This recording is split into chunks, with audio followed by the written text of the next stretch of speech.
teman-teman. Kalian tahu nggak sih permainan yang satu namanya? Benteng. Bukan benteng kerajaannya. Tapi permainan tradisional yang seru dimainkan bareng teman-teman. Hari ini kita bakal bahas cara bermain, strategi, dan kenapa penting harus dilestarikan. Permainan benteng sudah ada sejak zaman penjajahan loh. Permainan ini sering dimainkan oleh anak-anak di lapangan atau pekarangan rumah mereka.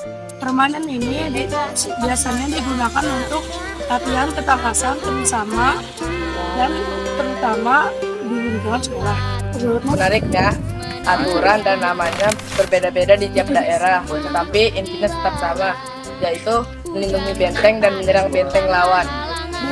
Ini menunjukkan betapa beragamnya budaya permainan yang ada di Indonesia. Makanya kita penting banget untuk mengenal dan melestarikannya, supaya tidak hilang di telan zaman.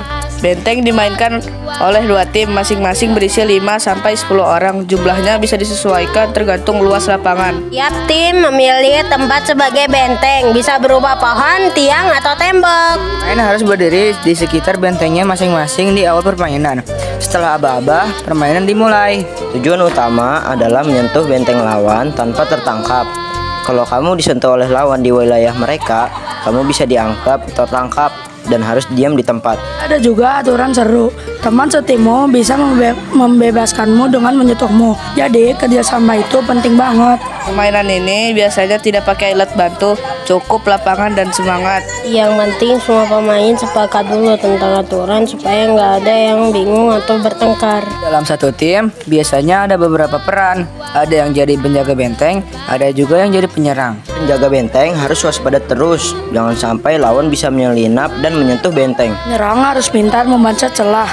Kadang mereka berpura-pura bergerak ke arah lain supaya mengecauh lawan. Ada juga strategi umpan. Satu orang maju agar lawan fokus mengejarnya. Lalu teman lainnya menyusup diam-diam ke benteng lawan. Karena butuh kecepatan, taktik, dan kekompakan. Makanya permainan ini bagus banget untuk melatih refleks, kerja sama tim, dan keberanian. Selain seru, permainan benteng juga banyak manfaatnya. Makannya juga aktif, jadi bagus untuk kesehatan dan kebugaran.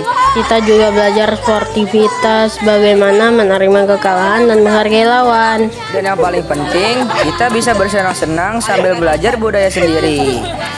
Jadi yuk kita hidupkan lagi permainan tradisional seperti benteng.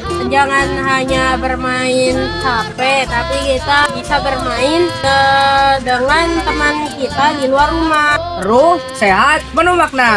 Karena permainan tradisional juga warisan budaya yang harus kita jaga. Kita bertemu main benteng bareng yuk, seru tahu.